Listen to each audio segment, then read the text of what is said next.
Assalamualaikum warahmatullahi wabarakatuh. Kami dari kelompok 3 akan mempersembahkan video animasi energi alternatif ramah lingkungan dengan anggota kelompok Nurul Didamayanti dengan NIM 20231130, Putri Hasanah dengan NIM 20231132, Putri Rauni dengan NIM 20231146, dan Siva Salim dengan NIM 20231136. Nah, coba kita lihat di sekeliling kita banyak sekali sumber energi seperti TV, lampu, kipas angin, semuanya itu dibutuhkan listrik untuk menyala. Ada mobil dan motor juga membutuhkan bensin untuk menyala dan dapat bergerak. Seperti yang kita ketahui dan kita lihat, energi sangat penting untuk kebutuhan kita. Tapi, tahukah kamu hampir semua sumber energi yang kita gunakan sekarang didapat dari bahan bakar fosil seperti batu bara, minyak bumi, dan gas alam. Terburuknya, bahan bakar fosil ini jumlahnya sangat terbatas, sehingga ketika digunakan terus-menerus akan habis suatu saat. Pemakaian bahan bakar fosil ini banyak dampak buruk bagi bumi kita karena akan menghasilkan polusi yang dapat mencemari udara, air, dan tanah, dan membuat bumi kita semakin panas. Untungnya, sekarang ada sumber energi alternatif ramah lingkungan, yaitu sumber energi yang tersedia dari alam dalam jangka waktu relatif panjang sehingga kita tidak perlu khawatir akan kehabisan. Yuk kita kenali sumber energi ini satu persatu. Tahukah kamu, energi matahari selain untuk berjemur pakaian dapat kita manfaatkan sebagai sumber energi. Yuk kita lihat cara kerjanya. Pertama, panel surya menangkap sinar matahari. Semakin terang sinar matahari, maka semakin besar energi yang bisa dimanfaatkan. Lalu, sel-sel panel surya akan mengubah energi panas menjadi energi listrik. Listrik tersebut dapat kita gunakan untuk menyalakan elektronik di rumah kita. Selanjutnya, yang kedua ada energi angin. Angin selain kita gunakan untuk bermain layangan, energi angin juga bisa kita manfaatkan sebagai sumber energi. Penasaran kan? Yuk kita lihat caranya. Yang pertama, angin yang tertiup kencang akan memutar baling-baling pada kincir angin, sama seperti kita menutup baling-baling kertas. Baling-baling ini akan terhubung pada roda gigi yang berfungsinya akan mempercepat putaran dari baling-baling. Dari roda gigi itu kita akan terhubung dari generator yang fungsinya mengubah energi gerak menjadi energi listrik. Nah, energi listrik dari tenaga air ini dapat memenuhi kebutuhan listrik di rumah kita sehari-hari loh. Yang ketiga ada energi arus air. Nah, energi ini bisa kita gunakan menjadi energi listrik. Caranya, energi dari arus air ini menggunakan tenaga air sebagai penggeraknya seperti air yang ada di sungai atau danau. Nah, arus air ini akan memutar kincir air. Kemudian, kincir air akan menghubungkan ke generator yang fungsinya untuk mengubah energi gerak menjadi energi listrik.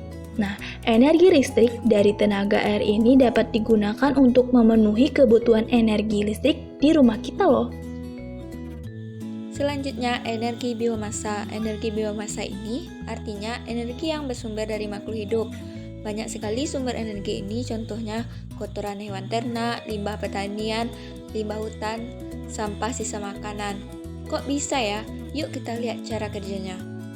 Pertama, kotoran hewan ternak, limbah pertanian atau sampah sisa makanan tersebut dikumpulkan dalam sebuah tabung. Di dalam tabung tersebut terdapat bakteri yang akan menguraikan bahan-bahan tersebut menjadi gas metana.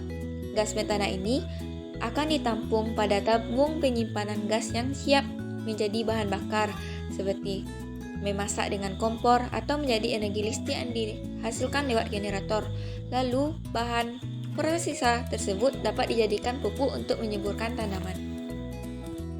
Lebih lengkapnya, yuk simak penjelasan presentasi dari kelompok 3. Energi alternatif, manfaat energi alternatif, penggunaan dan pemanfaatan energi alternatif, jenis-jenis energi alternatif, proses energi matahari menjadi listrik, dan kelebihan serta kekurangan energi alternatif.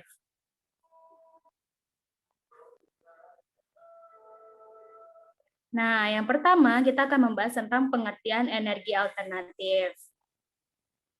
Adapun pengertian energi alternatif yaitu adalah semua sumber energi yang bertujuan menggantikan bahan bakar konvensional. Nah, tujuannya untuk mengurangi penggunaan bahan bakar hidrokarbon yang mengakibatkan kerusakan lingkungan akibat emisi karbon dioksida yang tinggi, sehingga berkontribusi besar terhadap pemanasan global. Nah, adapun energi alternatif ini menurut Encyclopedia Britannica ya pada tahun 2015, yaitu pada awal abad 21 sekitar 80% energi yang ada di dunia dihasilkan dari bahan bakar fosil. Nah, bahan bakar fosil yang digunakan bisa berupa minyak bumi, batu bara, dan gas alam. Ketiganya berasal dari makhluk hidup yang mati dan terkubur jutaan tahun yang lalu. Dan juga termasuk energi yang tidak bisa diperbarui. Nah, energi alternatif ramah lingkungan dilansir dari riset Digital for Good, energi alternatif yang bersumber dari angin dan matahari bahkan tidak membutuhkan air sama sekali. Nah, yang berarti di sini penggunaan sumber energi tersebut sama sekali tidak mengurangi pasokan air di dunia. Rendahnya emisi karbon dioksida, tidak adanya emisi gas racun, dan partikulat molekul, serta konsumsi air yang sedikit. Inilah yang menyebabkan energi alternatif bersifat ramah lingkungan. Nah, yang kedua yaitu manfaat energi alternatif. Adapun manfaat dari energi alternatif adalah sebagai berikut. Yang pertama, mengurangi dampak pemanasan global. Nah, lingkungan manusia dipenuhi racun kimia berbahaya serta emisi karbon dioksida selama bertahun-tahun. Nah, pencemaran ini juga terhadap peningkatan ketinggian laut, kepunahan flora dan fauna, dan lain sebagainya. Nah, tentunya penggunaan energi alternatif terbarukan ini bisa mengurangi bahkan menghilangkan beragam faktor penyebab rusaknya alam. Nah, pasalnya, energi alternatif adalah energi bersih yang bisa membantu manusia modern menghadapi krisis lingkungan.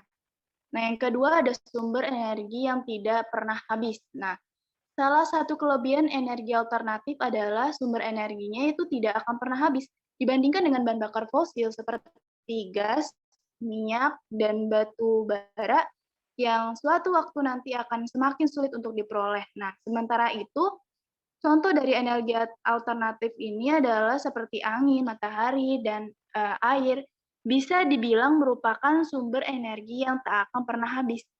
Di negara berkembang, energi semacam ini bisa jadi solusi karena lambat laun bahan bakar fosil persediaannya semakin berkurang dan berdampak pada kerusakan lingkungan. Yang ketiga ada meningkatkan kesehatan masyarakat secara gratis. Nah, polusi menjadi salah satu kondisi kesehatan masyarakat perkotaan akibat penggunaan energi fosil yang pasif. Nah, sementara energi terbarukan adalah sumber energi yang bersih serta mampu mencegah timbulnya polusi. Nah, sekedar kita ketahui bahwa penggunaan batu bara dan minyak bumi telah berkontribusi baik secara langsung maupun tak langsung pada masalah pernapasan, kemudian ada kanker, penyakit jantung, dan berbagai penyakit parah lainnya yang dapat membahayakan nyawa manusia. Kemudian yang keempat ada menghemat sumber daya dan uang. Nah, banyak yang menyangka bila energi alternatif cenderung mahal dan boros dari segi finansial. Padahal anggapan itu tidaklah benar. Nah, justru penggunaan energi terbarukan akan menghemat uang dalam penggunaan jangka panjang seperti biaya isi ulang, kemudian ada maintenance, kemudian isi ulang, hingga biaya pengoperasional dan penggunaan bahan bakar itu sendiri. Misalnya, contohnya pompa submersible tenaga surya yang bisa jadi mahal dari segi harga barang dan panel tenaga suryanya. Namun kita tidak perlu bergantung pada listrik terus-menerus karena pompa air di rumah akan selalu beroperasi meningkat bahwa sinar matahari akan selalu ada setiap hari dan bisa dinikmati secara gratis. Kemudian yang kelima ada menciptakan peluang dan lapangan pekerjaan. Nah, menurut data BP Statistical Review of World Energy, pertumbuhan konsumsi energi nasional pada 2009 sebesar 8,3%. Sementara sepanjang 2008 sampai 2018, kebutuhan energi hanya 4,0%. Peningkatan kebutuhan yang melonjak itu tentunya akan berimbas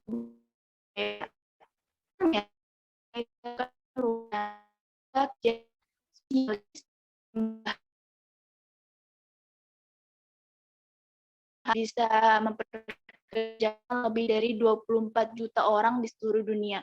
Nah, terutama di sektor tenaga surya dan angin. Berbagai bidang pekerjaan yang dibutuhkan meliputi tenaga kerja di proses produksi, kemudian ada konstruksi dan pemasangan, transportasi, logistik, keuangan, sampai konsultasi legal.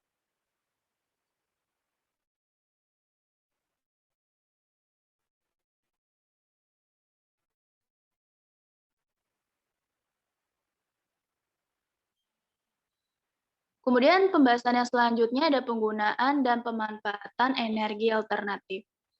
Di Indonesia yang kaya akan sumber daya alam juga tidak lepas dari potensi pengembangan energi alternatif. Pasalnya, energi konvensional yang berasal dari fosil seperti batu bara, minyak bumi, gas, jumlahnya semakin menipis. Nah, kemudian pemerintah sudah melakukan berbagai cara untuk mengembangkan energi terbarukan demi kelangsungan hidup masyarakatnya. Begitu juga dengan perusahaan maupun komponen masyarakat lainnya. Beberapa kegiatan yang memanfaatkan energi di Indonesia yaitu ada di antaranya yang pertama pembangunan pembangkit listrik tenaga bayu atau PLTB. Kemudian ada yang kedua ada PLN, pembangunan pembangkit listrik tenaga panas bumi atau PLTP,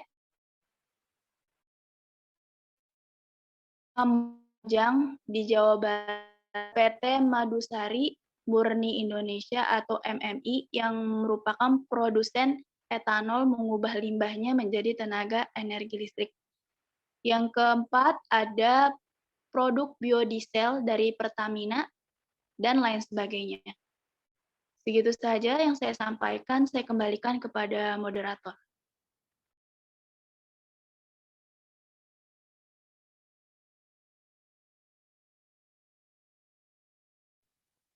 Baik, terima kasih kepada Siva Salim yang telah menyampaikan materinya. Selanjutnya,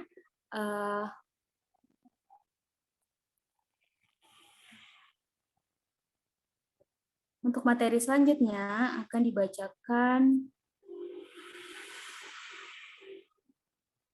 oleh Nurul. Kepada Nurul dipersilahkan. Jenis-jenis energi alternatif. Macam-macam energi alternatif, energi dapat dibedakan menjadi dua. Yang pertama adalah terbarukan dan yang kedua adalah tidak terbarukan. Pada dasarnya, energi terbarukan ini disebut sebagai energi alternatif. Umumnya, energi alternatif digunakan untuk mengurangi penggunaan bahan bakar hidrokarbon yang lingkungan. Hal itu dikarenakan emisi karbon dioksida yang dihasilkan cukup tinggi dan memicu pemanasan global. Terdapat banyak macam-macam energi alternatif.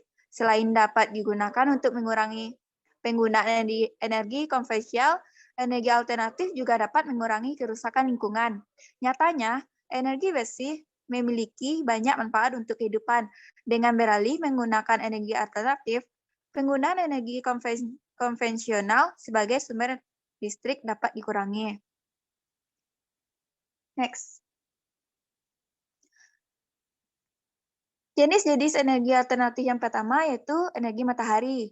Matahari merupakan sumber energi yang jumlahnya sangat besar dan sumber energi yang tidak akan ada habisnya. Energi yang dihasilkan oleh matahari berupa sinyal yang dipancarkan terus-menerus dan mengandung energi elektromagnetik yang tentunya bermanfaat bagi kehidupan manusia di bumi.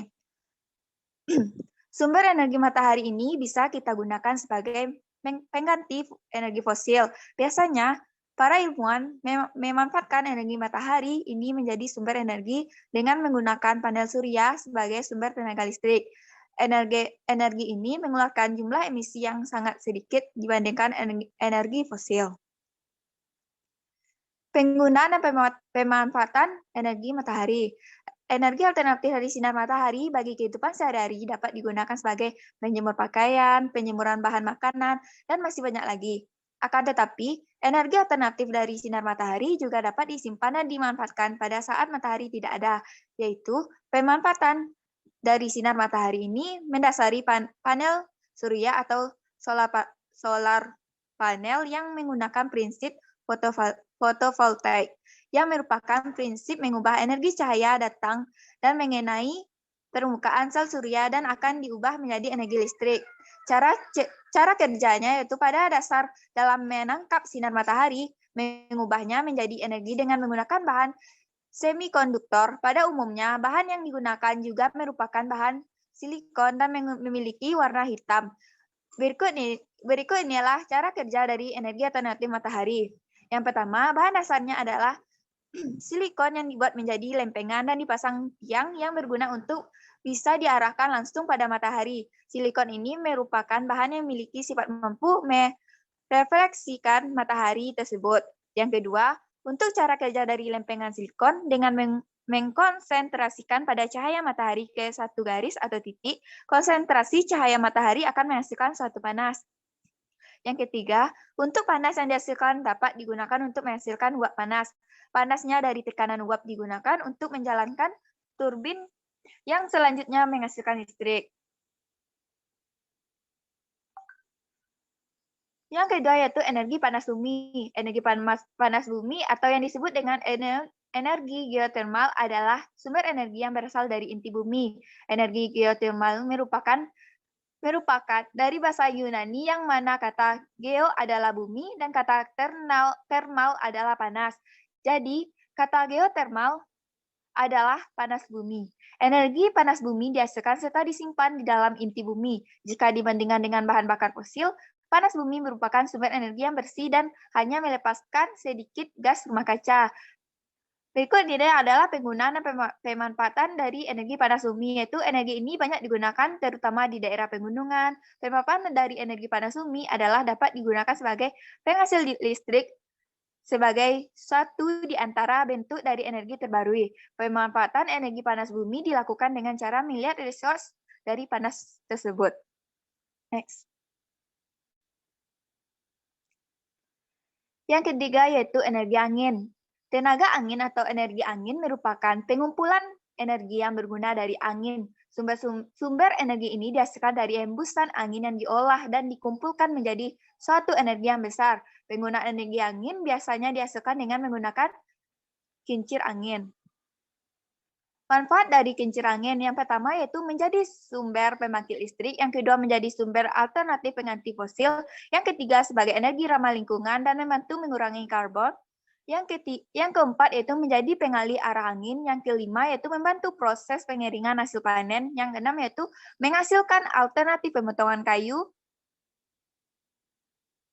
yang ketujuh yaitu membantu pengairan irigasi.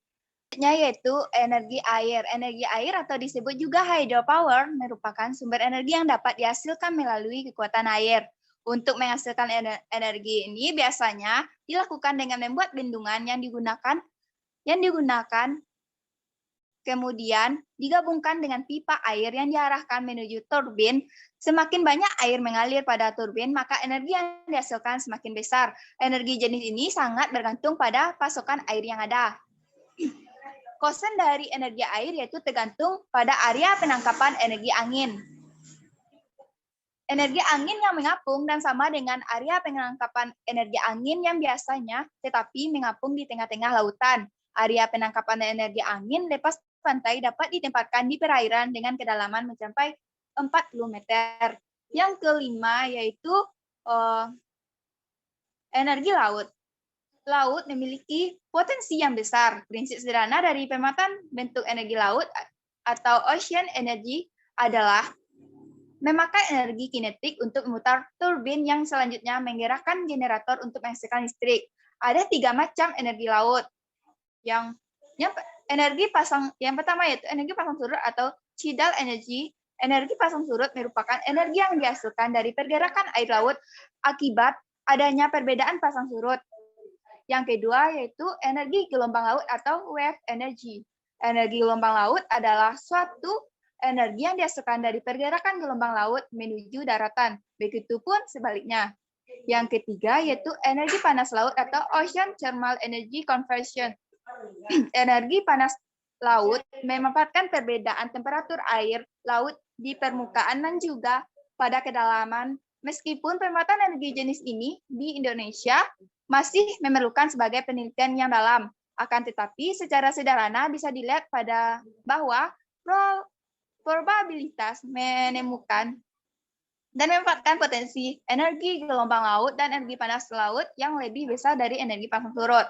Yang keenam yaitu energi biogas. Biogas merupakan gas campuran metana atau CH4, karbon dioksida atau CO2, dan gas lainnya didapat dari hasil penguraian material organik seperti kotoran hewan, kotoran manusia, dan tumbuhan oleh bakteri pengurai metanogen pada sebuah biodigester.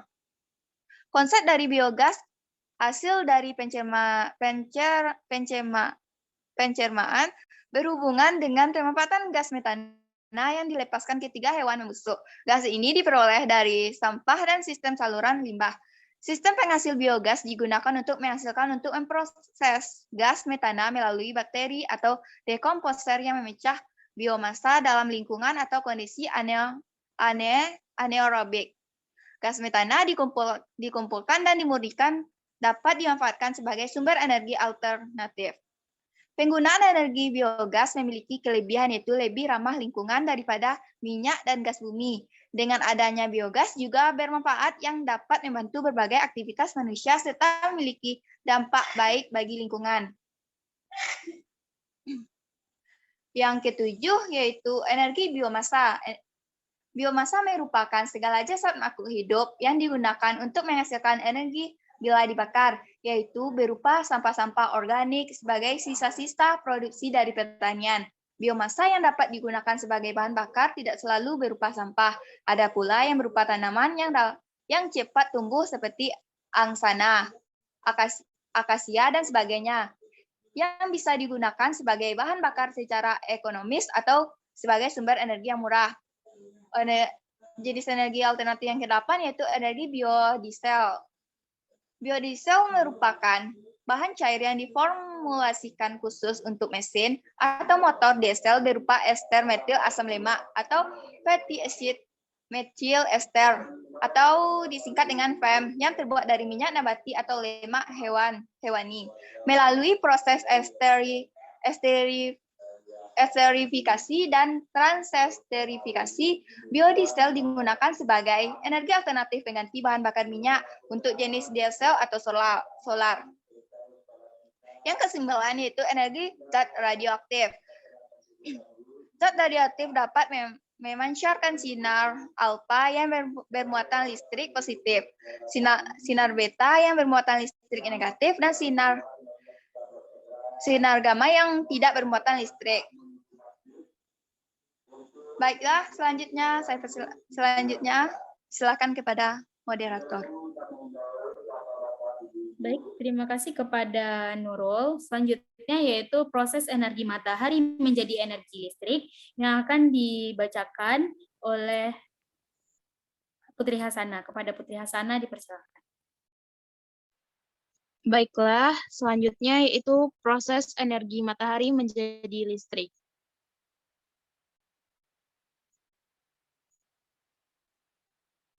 Nah, energi listrik merupakan energi yang digunakan untuk kepentingan sehari-hari, terutama alat-alat elektronik. Energi listrik merupakan sumber daya alam yang tidak dapat diperbaharui. Contohnya seperti energi listrik PLN. Nah, sekarang ini telah banyak para ahli menemukan berbagai alat pembangkit tenaga listrik yang bekerja dengan mengubah suatu energi menjadi energi listrik.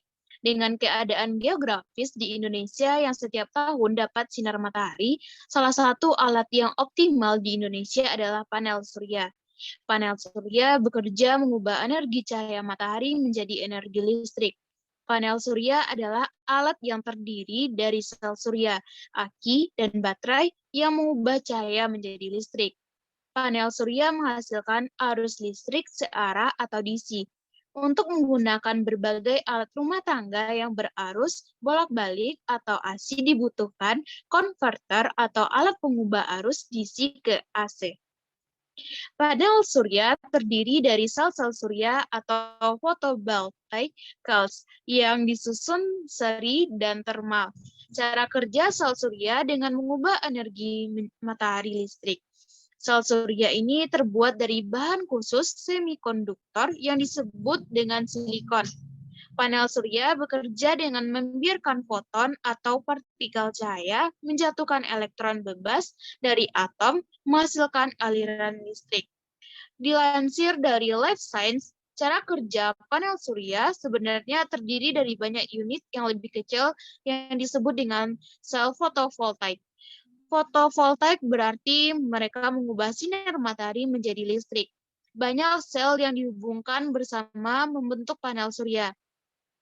Nah, setiap sel fotovoltaik pada dasarnya adalah sandwich yang terdiri dari dua irisan bahan semikonduktor, biasanya silikon bahan yang sama yang digunakan dalam mikroelektronika. Untuk bekerja, sel fotovoltaik perlu membentuk medan listrik, mirip dengan medan magnet yang terjadi karena kutub yang berlawanan. Medan listrik terjadi ketika muatan berlawanan dipisahkan. Untuk mendapatkan bidang ini, produsen membius silikon dengan bahan lain, memberikan muatan listrik positif atau negatif pada setiap irisan sandwich. Secara khusus, mereka menyamai fosfor ke lapisan atas silikon yang menambahkan elektron ekstra dengan muatan negatif ke lapisan itu.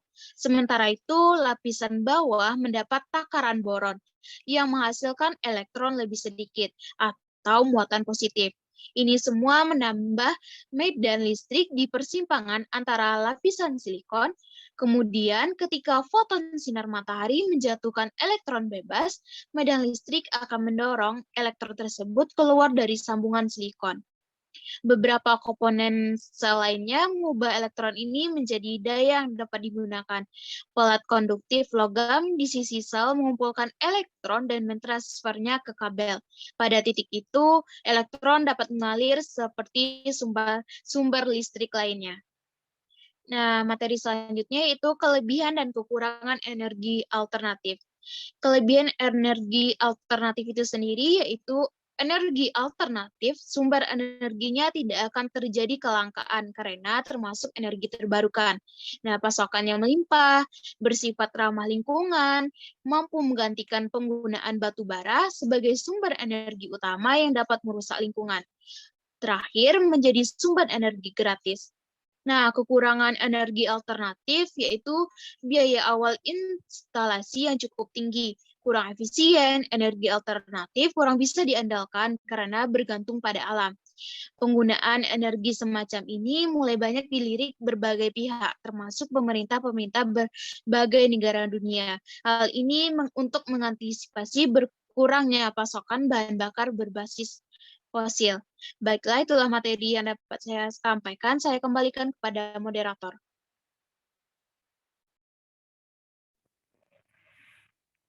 Baik, terima kasih kepada Putri Hasanah. Maka dapat disimpulkan bahwa dari materi yang dipaparkan tadi, bahwa energi alternatif adalah istilah yang merujuk kepada semua energi yang dapat digunakan yang bertujuan untuk menggantikan bahan bakar konvensional tanpa akibat yang tidak diharapkan dari hal tersebut. Nah, energi alternatif yang saat ini sedang dikembangkan oleh manusia diantaranya yaitu energi matahari, energi panas bumi, energi angin, energi air, energi laut, yaitu energi ombak pasang surut, serta hasil konvensi energi panas laut, energi biogas, energi biomasa, energi biodiesel, dan energi zat radioaktif. Nah, hambatan yang dihadapi manusia dalam mencari dan mengembangkan energi alternatif tersebut bersumber pada dinamika kependudukan, pengembangan sumber daya alam dan energi. Nah, adapun pertumbuhan ekonomi dan perkembangan teknologi serta lingkungan hidup.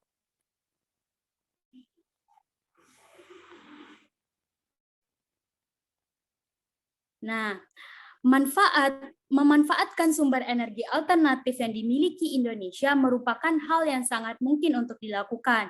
Kendati demikian, hal tersebut tidaklah semudah membalikkan telapak tangan. Memiliki kekayaan sumber energi alternatif Indonesia, hal yang telah disebutkan sebelumnya, hal ini diharapkan dapat memberikan kesempatan besar sekaligus motivasi bagi Indonesia untuk terus mengeksplorasi sumber energi alternatif yang dapat menjamin kelangsungan hidup masyarakat Indonesia di masa yang akan datang. Nah, Nikola Tesla juga berkata bahwa jika kamu ingin menemukan rahasia alam semesta, maka pikirkanlah dalam istilah energi, frekuensi, dan getaran. Alam tidak akan mengubah dirinya sendiri jika maka kitalah yang akan memanfaatkannya dengan sebaik mungkin, bukan merusaknya. Nah, bagi kita generasi muda dan juga penerus pendidik bangsa, maka penting bagi kita untuk mengajarkan ini nantinya kepada peserta didik agar mampu serta dapat menganalisis energi alternatif yang ada di Indonesia untuk dikembangkan lagi untuk generasi selanjutnya. Saya Putri Reuni sebagai moderator, mohon maaf jika ada kesalahan. Wabillahi taufiq walhidayah. Assalamualaikum warahmatullahi wabarakatuh.